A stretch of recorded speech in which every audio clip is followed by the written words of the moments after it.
बंदर और लकड़ी का खूंटा। एक समय शहर से कुछ ही दूरी पर एक मंदिर का निर्माण किया जा रहा था। मंदिर में लकड़ी का काम बहुत था, इसलिए लकड़ी चीरने वाले बहुत से मजदूर काम पर लगे हुए थे। यहाँ वहाँ लकड़ी के लट्टे पड़े हुए थे और लट्टे व शहतीर चीरने का काम चल रहा था।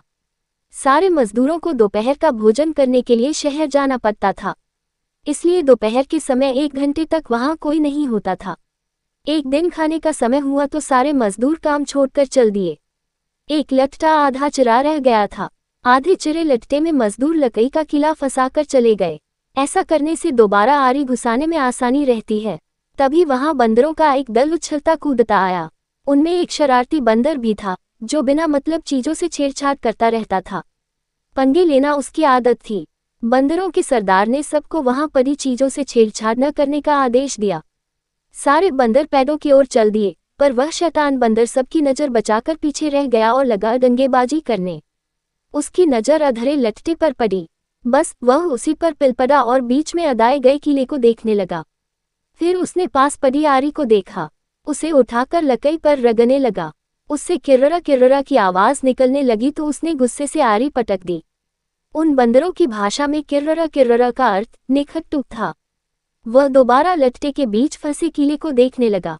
उसके दिमाग में कौतूहल होने लगा कि इस किले को लट्टे के बीच में से निकाल दिया जाए तो क्या होगा। अब वह किले को पकड़कर उसे बाहर निकालने के लिए जोर आजमाइश करने लगा।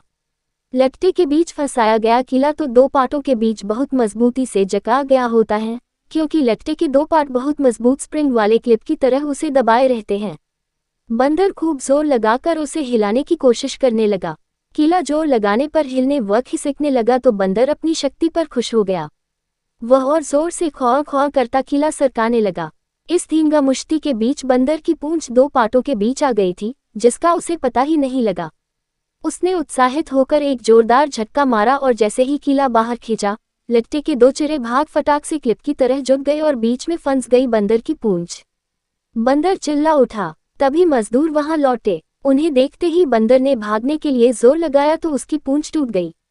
वह चीखता हुआ टूटी पूंछ लेकर भागा।